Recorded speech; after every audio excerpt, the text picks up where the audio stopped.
오늘의 말씀은 마태복음 6장 19절에서 21절까지입니다. 다 같이 합독하시겠습니다. 너희를 위하여 보물을 땅에 쌓아두지 말라. 거기는 좀과 동록이 해하며 도둑이 구멍을 뚫고 도둑질하느니라. 오직 너희를 위하여 보물을 하늘에 쌓아두라. 거기는 좀이나 동록이 해하지 못하며 도둑이 구멍을 뚫지도 못하고 도둑질도 못하느니라. 내 보물 있는 그곳에는 내 마음도 있느니라. 아멘. 할렐루야. 네, 여러분 기도해 주셔서 단방을 잘 마치고 돌아왔습니다. 건강한 모습으로 뵙게 되어서 하나님 앞에 감사를 드립니다. 우리 앞뒤 좌우로 한번 인사하고 말씀을 듣도록 하겠습니다. 천이 되고 강국이 됩시다. 우리 서로 한번 인사하시겠습니다. 천이 되고 강국이 됩시다. 또다시 한번 인사할까요? 축복의 통로가 됩시다. 다시 한번 인사하겠습니다. 축복의 통로가 됩시다. 제가 지금 시차 때문에 좀 멍한데 말이 좀 헛나가도 이해하시고 찰떡같이 알아들으시기를 바랍니다. 오늘은 손해보지 않는 투자라는 제목으로 함께 말씀을 우리 은혜를 나누도록 하겠습니다. 많은 사람들이 수천 년 동안 이런 고민들을 했습니다. 사람이 죽고 나면 어떻게 될까? 과연 사후세계는 있을까? 천국과 지옥은 있는 것인가? 이런 고민들을 오랫도록 했습니다. 사람들에게 이 문제는 굉장히 어려운 문제죠. 수천 년을 나름대로 고민하고 연구를 했지만 명확한 해답을 얻을 수가 없기 때문에 그런 것입니다. 있는 것 같기도 하고 없는 것 같기도 하고. 그러나 우리 예수 믿는 사람들에게는 이 문제는 아주 쉽게 대답할 수 있습니다. 왜냐하니까 우리 예수님께서 사역을 시작하시면서부터 가장 먼저 하신 말씀이 어떤 말씀입니까? 천국에 관한 말씀입니다. 예수님은 입만 열면 천국에 대해서 말씀하셨습니다. 예수님께서 처음으로 하신 말씀이 어떤 말씀입니까? 회개하라. 무엇이 가까웠다고요? 천국이 가까웠느니라. 첫 말씀이 회개하라. 천국이 가까웠다. 이 말씀부터 하셨습니다. 신약 성경을 보면 천국에 대해서, 하나님의 나라에 대해서 무수히 말씀하고 있습니다. 특히 우리 예수님께서 천국 백성된 우리에게 보배와 같은 말씀으로 주신 산상수훈의 말씀을 보면 여러분 거의 모든 부분에 있어서 천국에 대해서 말씀하시는 것을 볼 수가 있습니다. 우리 마태복음 4장 23절 말씀 우리 같이 한번 읽어볼까요? 같이 읽습니다. 예수께서 온 갈릴리에 두루다니사 그들의 회당에서 가르치시며 천국 복음을 전파하시며 백성 중에 모든 병과 모든 약한 것을 고치시니. 무엇에 대해서 말씀하시고 전파하셨습니까? 천국 복음에 대해서. 우리 산상수훈을 한번 살펴볼까요? 마태복음 5장 3절 말씀 같이 읽습니다. 심령이 가난한 자는 복이 있나니 천국이 그들의 것이며. 마태복음 5장 10절 말씀 의를 위하여 박해를 받는 자는 복이 있나니 천국이 그들의 것임이라. 마태복음 5장 11절에서 12절 말씀 같이 읽습니다. 나로 말미암아 너희를 욕하고 박해하고 거짓으로 너희를 거스려 모든 악한 말을 할 때에는 너희에게 복이 있나니 기뻐하고 즐거워하라. 하늘에서 너희의 상이 큼이라. 너희 전에 있던 선지자들도 이같이 박해하였느니라. 우리가 천국에 대한 내용을 계속해서 찾아서 읽으면 끝없이 읽을 거예요. 짧은 말씀인데도 천국에 대한 내용이 계속 나오지 않습니까? 주님께서는 계속해서 천국에 대해서 강조하셨고 천국 복음을 가르치셨습니다. 그래서 우리는 고민하지 않습니다. 천국이 있느냐 없느냐 고민하지 않습니다. 우리는 천국에 대해서 너무나도 익숙합니다. 그런데 문제는 우리가 실감을 잘 못 느낄 뿐이죠. 그럴 수밖에 없습니다. 우리는 왜냐하니까 이 세상의 테두리 안에 지금 살고 있기 때문에 이 천국에 대해서 실감을 잘 못하는 거예요. 피부로 잘 못 느끼는 거예요. 우리가 이 땅과 저 땅을 수시로 왔다 갔다 하면서 한다면 느낄 수 있겠지만 그렇지 못하죠. 오직 우리가 믿음으로 주님께서 말씀해 주시기 때문에 천국에 대한 실제를 분명히 믿고 우리가 알고 따를 뿐이죠. 마치 이런 것입니다. 엄마 뱃속에 있는 태아를 여러분 한번 생각해 보십시오. 이 태아에게는 엄마 뱃속이 그가 느끼는, 그가 경험하는 세상의 전부라고 할 수가 있습니다. 이따금씩 외부의 온도와 소리가 들려와서 조금 느낄 수는 있지만 어렴풋하게 느낄 수는 있지만 미비한 것입니다.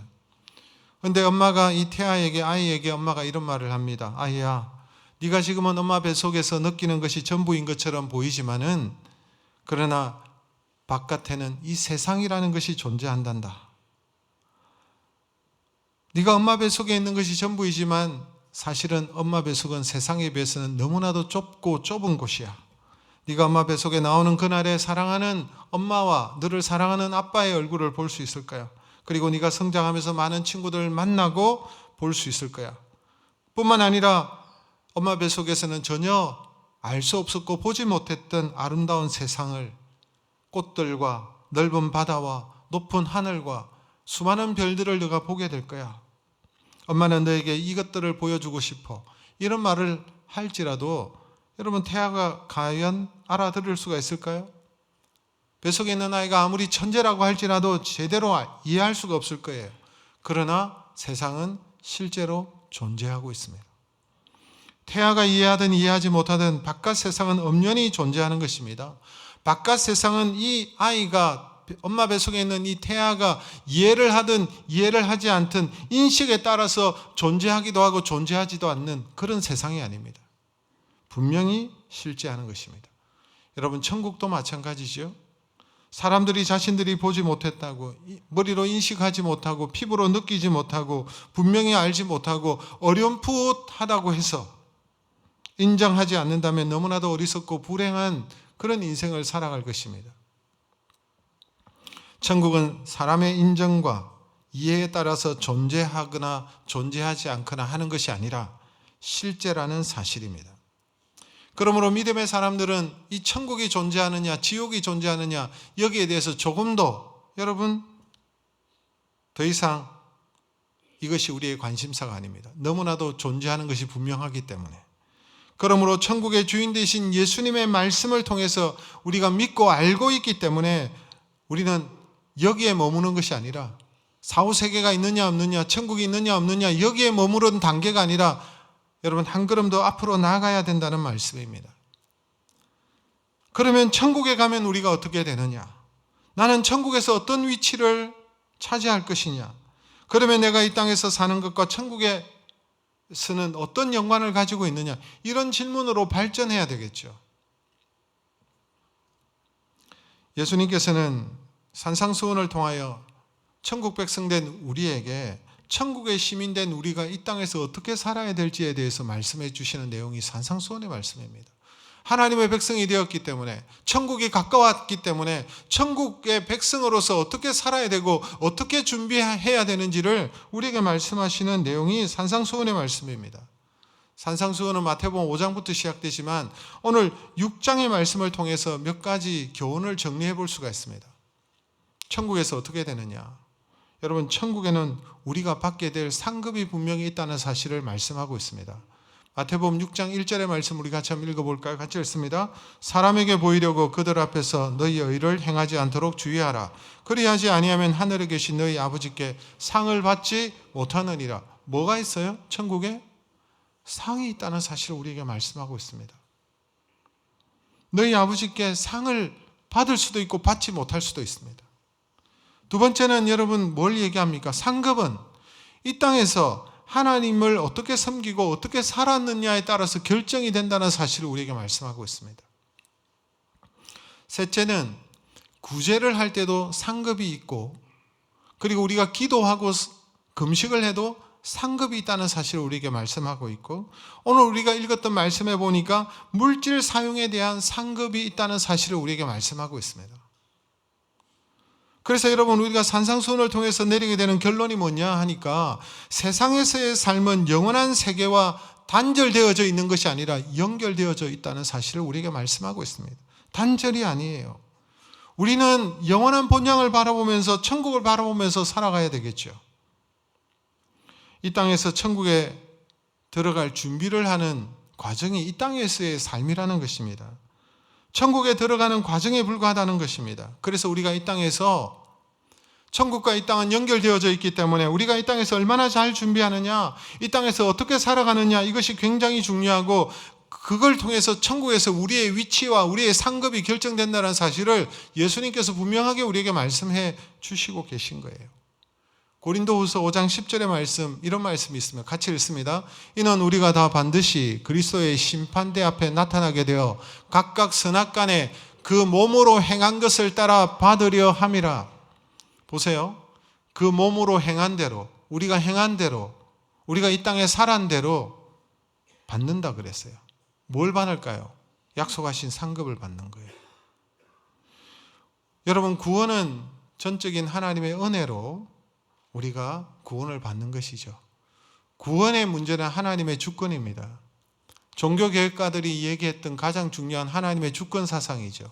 오직 은혜로, 오직 믿음으로 구원받는다. 그러나 천국에서의 상급은요, 천국에서의 우리의 위치와 우리의 상급은 어떻게 결정이 되느냐? 우리가 믿음대로 어떻게 살았느냐에 따라서 결정이 된다는 사실입니다. 믿음대로 어떻게 살았느냐. 그래서 이 땅에서 우리가 구원을 받았다고, 우리가 예수 믿고 구원을 받았다고 우리 마음대로 살면 안 되는 거예요. 구원받았으니 자유다. 나는 구원받은 하나님의 백성이니까 이제는 마음대로 살아도 돼 라고 얘기하는 구원파의 주장대로, 이단의 주장대로 그렇게 살면 안 된다는 것입니다. 나중에 영원한 세상에서 뒤돌아볼 때 후회가 없는 삶을 우리가 이 땅에 살아야 되는 것이죠. 나중에 올 영원한 나라를 위해서 이 땅에서 우리가 잘 살아야 되는 것입니다. 잘 살아야 상급이 있는 거예요. 조금 더 쉽게 여러분 표현하면, 세상적으로 표현하면 우리가 투자라는 표현을 많이 하지 않습니까? 우리가 투자를 하며 살아갑니다. 여러분, 잘 투자해야 된다는 것이죠. 여러분, 요즘식으로 말하자면 이 땅에서 잘 투자를 해야 천국에서 많은 것을 거둘 수 있다는 말입니다. 천국에서 상급이 있다는 말입니다. 우리가 짧은 70년, 80년의 삶을 우리가 살아갑니다. 이런 짧은 삶을 살면서도 이 땅에서의 짧은 인생을 위해서도 젊어서 어떻게 살았느냐, 젊어서 어떻게 투자하고 준비했느냐 따라서 노후의 삶이 편할 수도 있고 불편할 수도 있는 거예요. 여러분, 그래서 노후를 위해서 저축도 하고, 노후를 위해서 뭐 연금에 들기도 하고, 보험에 들기도 하고, 뭐 투자를 하고, 주식 투자도 하고, 요즘 보니까 가상화폐, 뭐 코인에다가 투자하는 분들도 많이 계시고 그렇더라고요. 뉴스를 보니까 우리나라에 1,500만 명이나 코인에 투자한다 이런 말이 있던데, 우리 성도님들 가운데서 많이 투자들 하고 계시죠? 주식 투자를 해서 돈을 많이 벌었다는 그런 얘기를 들으면, 아, 나도 좀 주식에 투자할 걸, 돈이 있었으면 더 많이 투자를 했을 걸 하는 그런 생각을 가질 수가 있습니다. 근데 뭐 주식에 투자해서 돈을 벌었다는 얘기도 듣지만 실패했다 이런 말도 참 많이 듣는 것 같습니다. 돈을 버는 사람보다 돈을 잃어버리고 손해를 보는 사람이 훨씬 더 많다는 것을 알 수가 있습니다. 잘못된 투자를 해서 인생을 망치고, 그리고 인생을 허비하는, 그래서 후회와 눈물을 흘리는 그런 경우들도 종종 들려옵니다. 여러분, 투자는 해야 되죠. 미래를 위해서, 노후를 위해서 지혜로운 투자가 필요하고 손해보지 않는 그런 투자를 할 필요가 있겠습니다. 그러나 투자를 할 때 항상 위험이 따르죠. 손해가 따를 수가 있다는 사실입니다. 지혜롭게 여러분 잘 투자를 하십시오. 그런데 오늘 본문에 보니까 우리 예수님께서 절대 손해보지 않는 투자에 대한 방법을 알려주시고 계십니다. 이 땅의 짧은 삶을 위해서, 노후를 위해서 투자하고 지혜롭게 투자해야 되겠지만, 그러나 여러분은 하나님의 천국 백성으로서 우리는 특별히 무엇보다도 영원한 나라, 천국을 위해서라도 투자를 해야 된다는 사실을 말씀하고 있습니다. 천국 백성이 된 저와 여러분이 반드시 투자해야 된다고 말씀하고 있습니다. 그리고 손해보지 않는 투자가 어떤 것인지 우리 예수님께서 오늘 본문을 통해서 말씀해 주시고 계십니다. 마태복음 6장에서 우리가 본문이 나오고 있는데요. 여긴 여러 가지 몇 가지 주제가 나타나는데, 이 물질에 관련된 내용을 가장 많이 큰 내용으로 자리 잡고 있습니다. 긴 내용이 나타나고 있습니다. 가장 길게 나타나고 있습니다. 그 이유는 이 문제가 매우 중요하다는 것이겠죠. 오늘 본문의 내용은 어떤 말씀을 하시고 난 다음에 나타나고 있습니까? 오늘 본문의 내용을 보니까 주님께서 기도에 대해서 가르쳐 주시고 금식은 이렇게 하고 기도는 이렇게 하고 난 다음에 바로 오늘 본문의 내용이 나타나는 것을 볼 수 있습니다. 이 말은 하나님의 사람은 기도하는 것도 중요하지만 물질을 어떻게 사용하는 것도 중요하다라는 것을 말씀하는 거예요. 기도할 때 하나님의 눈길이 머물지만 우리가 물질을 어떻게 사용함에 있어서도 하나님의 눈길이 머문다는 사실을 우리에게 가르쳐 주는 거예요. 오늘 본문은 내가 가진 이 보물을, 내가 가지고 있는 이 물질을 어떻게 사용해야만 빼앗기지 않고 영원히 가질 수 있는가를 말씀하고 있습니다. 여러분, 어떻게 해야 우리가 손해보지 않는 투자를 할 수가 있을까요? 오늘 주님께서 뭐라고 말씀하십니까? 가장 안전하고 확실한, 가장 손해보지 않는 투자의 방법을 말씀하고 계십니다. 두 가지 면을 말씀하고 있는데 한 가지는 부정적인 면과 한 가지는 긍정적인 면을 우리에게 말씀하고 있습니다. 먼저 여러분, 부정적인 면이 어떤 내용입니까? 19절의 말씀이에요. 19절 말씀 우리 같이 읽습니다. 너희를 위하여 보물을 땅에 쌓아두지 말라. 거기는 종과 동록이 해하며 도둑이 구멍을 뚫고 도둑질하느니라. 너희를 위해서 보물을 땅에 쌓아두지 말라. 이유가 무엇입니까? 땅에 쌓아두면 동이나 좀이나 동록이 해한다는 것입니다. 도둑이 들어와서 훔쳐간다는 것입니다. 여러분, 보물이 돈에만 국한되는 것이 아니죠.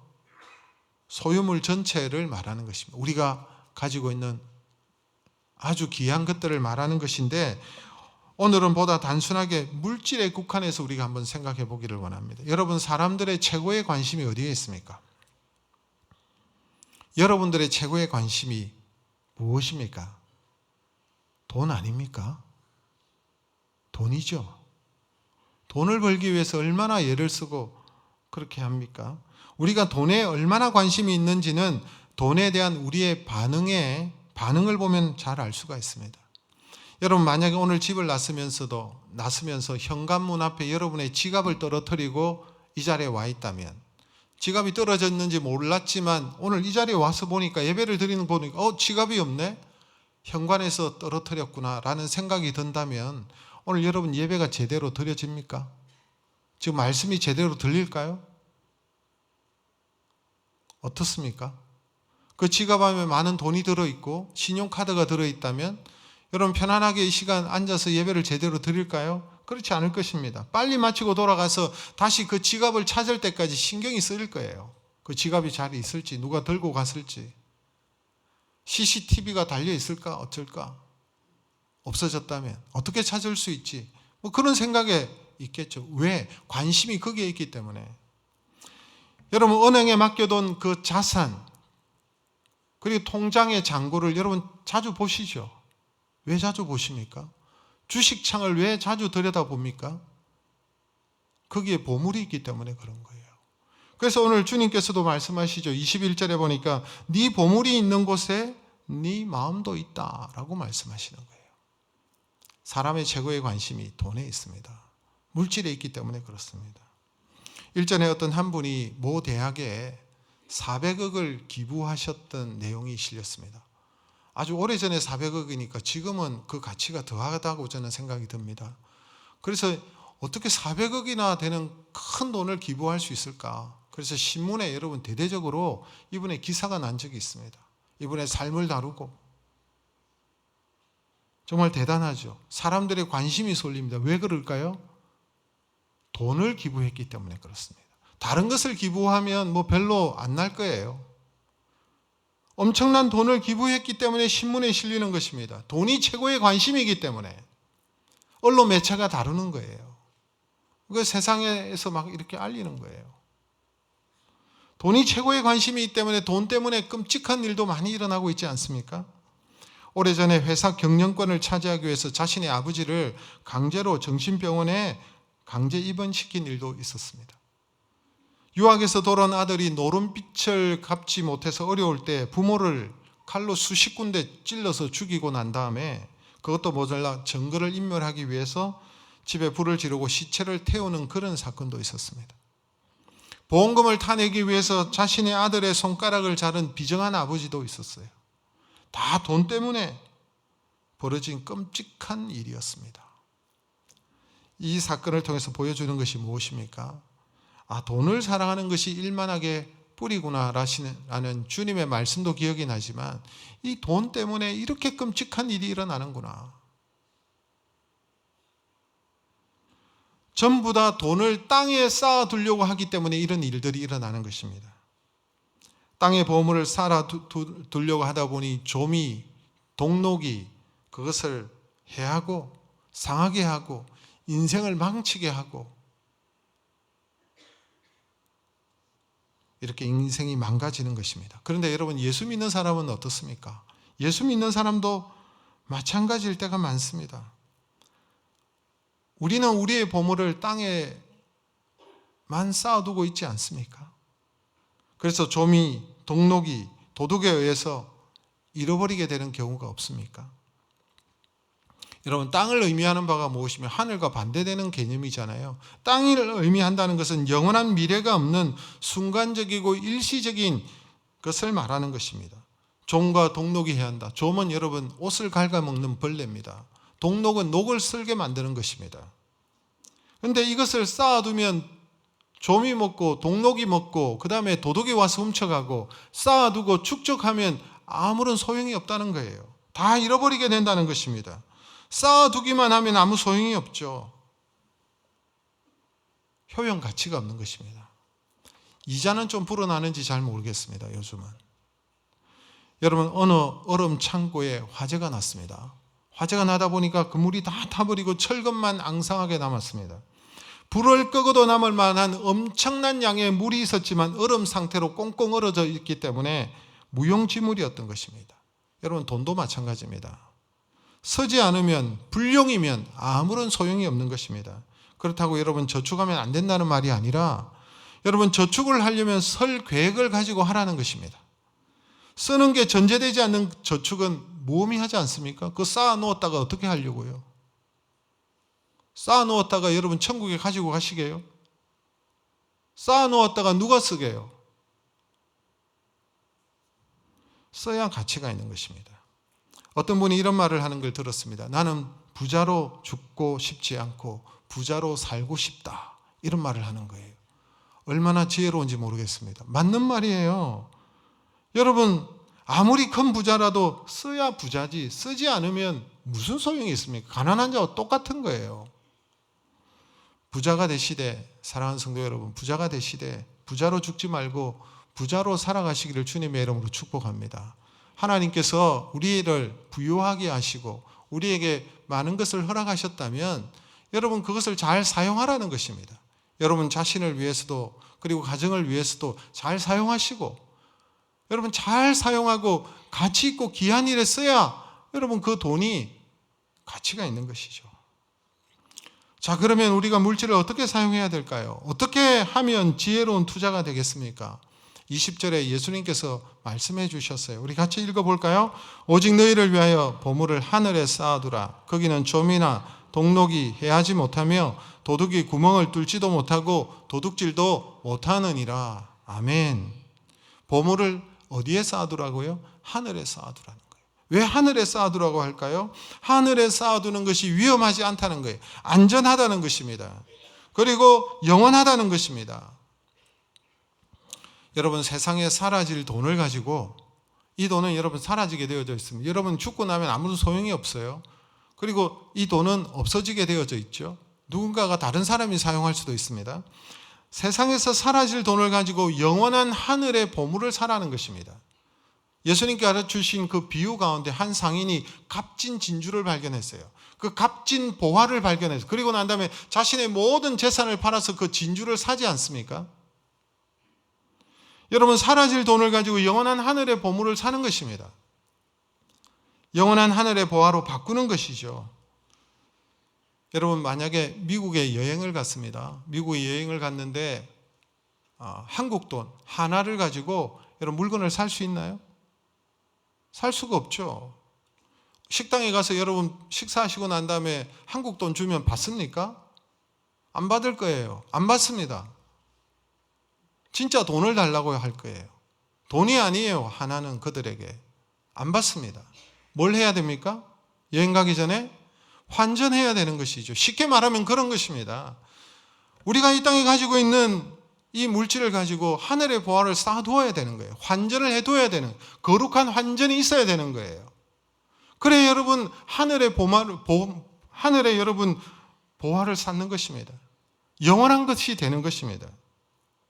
오늘 본문에 보니까 너희를 위하여, 계속해서 하는 말이 너희를 위하여 땅에다가 보물을 쌓지 말고 너희를 위하여 하늘에 보물을 쌓아라. 너희를 위하여, 누구를 위하여? 우리를 위해서, 우리 자신을 위해서, 교회를 위해서 하는 것이 아니고 하나님을 위해서 하는 것이 아니라 지혜롭게 너희를 위해서 하늘에 보물을 쌓아두라고 주님께서 말씀하시는 거예요. 쉽게 말하면 이런 것입니다. 천국 은행에다가 돈을 맡기라는 것입니다. 천국 은행에다 환전해두고 저축도 하고 투자도 하고 그래야 지혜롭다는 것이죠. 쉽게 말하면 그런 거예요. 천국 은행은 이 땅에서만 저축이 가능하고요. 이 땅에서만 얼마를 저축했느냐 투자했느냐에 따라서 30배, 60배, 100배, 1000배, 만배의 결실을 거둘 수 있게 된다고 말씀하는 거예요. 지금 투자하지 않으면, 지금 이 땅에서 투자하지 않으면 받을 수가 없다는 것입니다. 가끔씩 이렇게 저한테 말씀하시는 분이 있더라고요. 20년 전에 그곳에 땅을 사두었다면 지금 노후가 참 편했을 텐데, 이런 얘기를 하시는 거예요.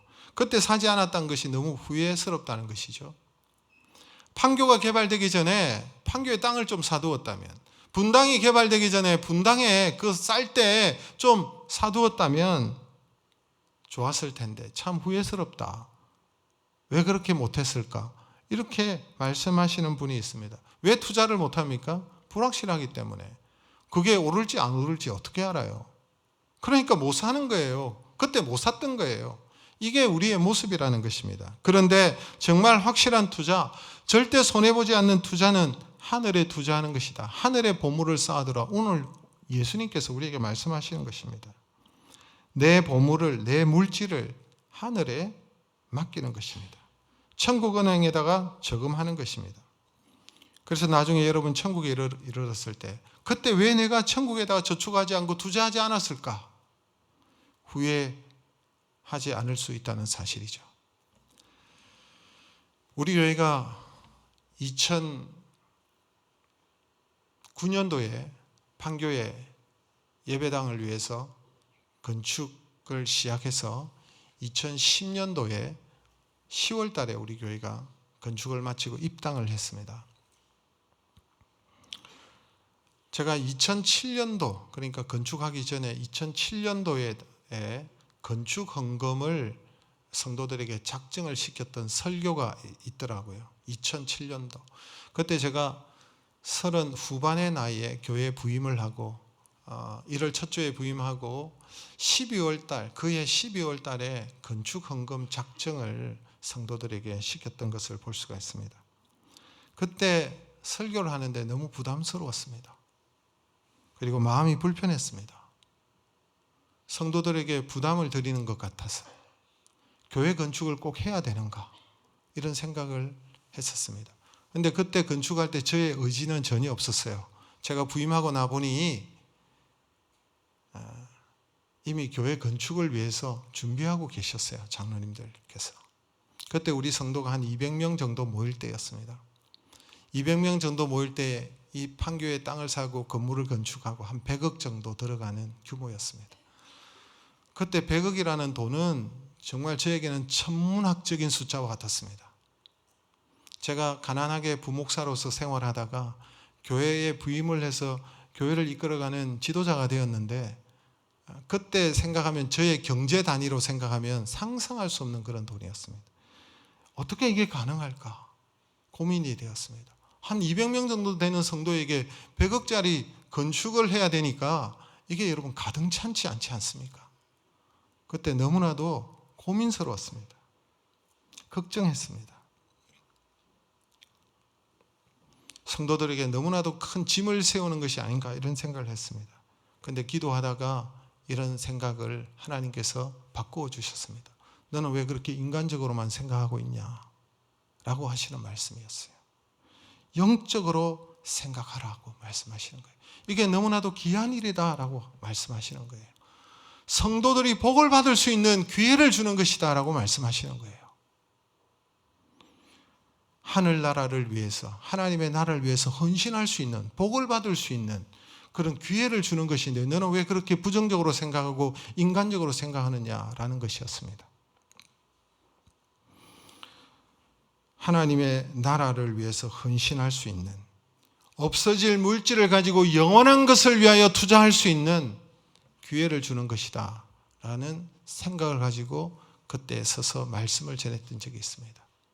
하나님의 나라를 위해서, 천국 복음을 위해서 하나님께서 이 땅에 저희 교회를 두시고 지금까지 하나님께서 우리를 통해서 사용하셨습니다.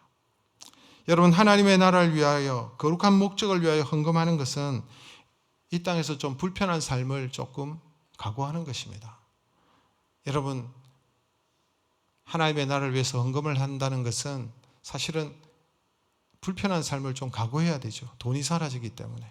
내가 그것으로 다른 것을 할 수 있는데 그렇게 하지 않고 여러분 헌신한다는 것은 불편한 삶을 사는 것을 의미하는 것입니다. 그러나 영원한 세상에 영원히 사라지지 않는 소유를 위해서 투자하는 것입니다. 영원한 것을 위해서 영원하지 않는 것을 포기할 줄 아는 사람은 여러분 무지한 자가 아니라 지혜로운 자라는 것입니다. 조금이라도 투자를 했다면, 영원한 것을 위해서 조금이라도 투자하는 사람이 여러분 지혜로운 사람이지 않겠습니까? 이것을 깨닫고 헌신하는 것이 여러분 은혜라는 것입니다.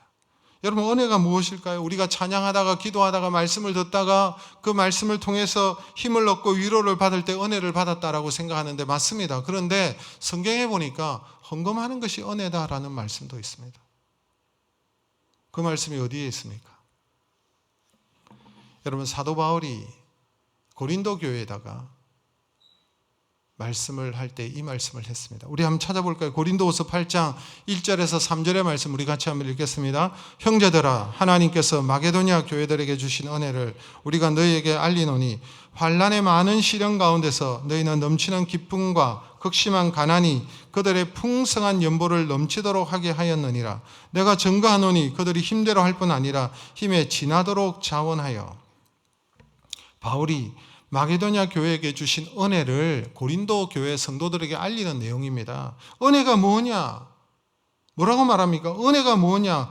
마게도냐 교회들에게 주신 은혜를 우리가 너희에게 알리기를 원하노니 그 은혜가 뭐냐? 헌금하고 연보하는 것이 하나님의 은혜다라는 거예요. 여기서 말하는 헌금은 풍족한 가운데서 하는 헌금을 말하는 것이 아니라 환난 가운데서 극심한 가난에서도 힘에 지나도록 헌금할 수 있다는 것이 은혜다라고 지금 얘기하는 것입니다. 어떻게 이런 상황에서 헌금을 하고 연보를 할 수가 있겠습니까? 그런데 억지로 드림이 아니라 기쁨으로, 즐거움으로, 자원하는 마음으로 드릴 수 있었던 것이 은혜다라고 말하는 것입니다. 이 말씀을 통해서 여러분, 우리가 헌금의 기준이 무엇인지 우리에게 말씀하시는 것 같습니다. 힘에 지나도록 하는 것이 헌금하는 기준이라는 거예요. 있으나 마나하는 것을 하나님 앞에 드리는 것이 아니라 힘에 지나도록 하는 것이 헌금의 기준이구나. 극심한 가난 가운데서도 믿음으로 드릴 수 있는 것이 헌금의 기준이구나. 기쁨과 즐거움으로 자원함으로 하나님 앞에 드리는 것이 기쁨이구나. 이것이 은혜구나. 이것이 하늘의 보물을 쌓는 것이구나 라는 것을 우리가 알 수가 있는 거예요. 이렇게 드린 마게도냐 교회와 성도들을 하나님은 기억하시고 그들을 아시고 하나님 기억하시고 그들을 칭찬하고 계시잖아요. 하나님께 드린 물질은 결코 헛되는 것이 아닌 거예요. 영원한 것을 위한 투자요, 축복의 씨앗을 심는 것입니다. 천국에다가 보물을 사는 것입니다. 시편 126편 6절의 말씀 우리 같이 한번 읽겠습니다. 울며 씨를 뿌리러 나가는 자는 반드시 기쁨으로 그 곡식단을 가지고 돌아오리로다. 울며 씨를 뿌리지만 나중에는 기쁨으로, 즐거움으로 그 단을 가지고 기뻐하며 돌아온다는 것입니다. 원래 우리 교회가 30주년을 앞두고 있습니다. 판교시대를 하나님께서 열어주시고 하나님께서 우리 교회를 사용해 주셨습니다. 하나님의 뜻을 따라 달려간 지도 판교시대를 열고 15년째가 되었습니다. 지난 15년을 생각해 볼 때 주신 은혜가 참 많았습니다. 어려움도 있었지만 하나님께서 꾸준히 코로나도 그쳤지만 그 기간 동안에 그런 다시 회복시켜 주시고 하나님께서 우리를 성장시켜 주고 계십니다. 그런 가운데 우리 자녀들을 신앙으로 교육할 공간이 점점 부족하게 되어졌습니다. 그래서 결국은 교회 건물 밖으로 나가게 된 것이죠. 우리 교회 건너편에 오피스텔 상가를 임대해서 지금 우리가 고등부실 교육관으로 사용하고 있습니다. 그런데 이제는 더 이상 임대가 어려운 상황이 되었었습니다. 결국은 임대했던 공간을 매수하고 구입해야 되는 그런 상황으로 오게 되어졌습니다. 우리 자녀들, 우리의 다음 세대를 위한 꼭 필요한 공간이라고 저는 생각합니다. 하나님의 나라의 주역들이 될 우리의 자녀들에게 필요한 공간입니다. 그래서 다시 한번 오늘 이 자리를 빌어서 하늘의 보화를 쌓는 우리가 되기를 원하는 마음에서 우리 모든 성도님들이 교육관 구입, 이 드림홀을 위해서 한번 다시 마음을 작정을 하시고 이 귀한 일에 함께 헌신하고 복을 받을 수 있는 그 기회를 말씀을 드리는 것입니다. 1차 목표는 지금 우리가 사용하고 있는 문화센터와 고등부실을 구입하고 매입하는 것입니다. 그런데 하나님께서 우리에게 더 큰 은혜를 주시면, 더 하나님께서 넘치는 은혜를 허락하신다면 지금 지하 3층에서 여러분 예배를 드리고 있는 중동부실도 지상으로 올려주고 싶은 마음이 있습니다. 그렇게 되면 얼마나 기쁠까요? 우리의 자녀들이 사용할 공간입니다. 우리의 손주들, 우리의 손자들이 사용해야 될 공간입니다. 이곳에서 우리의 자녀들이 말씀으로 자라고 성장할 믿음의 산실이요, 요셉과 다윗 같은 인물을 길러내는 거룩한 공간이 되리라고 저는 확신합니다. 그래서 여러분 하나님 앞에서 기도하시고 하나님께서 주시는 감동과 은혜를 따라서 자원하는 마음으로 이 귀한 일에, 하늘의 보물을 찾는 이 일에 우리 모든 성도님들이 함께 동참해 주시기를 바랍니다. 물질은 이 땅에 사는 날 동안 우리에게 편리함을 제공해 주지만 이보다 더 중요한 것이 무엇입니까? 내가 조금 불편할지라도 천국을 위해서, 영원한 미래를 위해서 준비하는 그 일에 여러분 더 가치가 있지 않겠습니까? 하나님은 그것을 우리에게 말씀하십니다.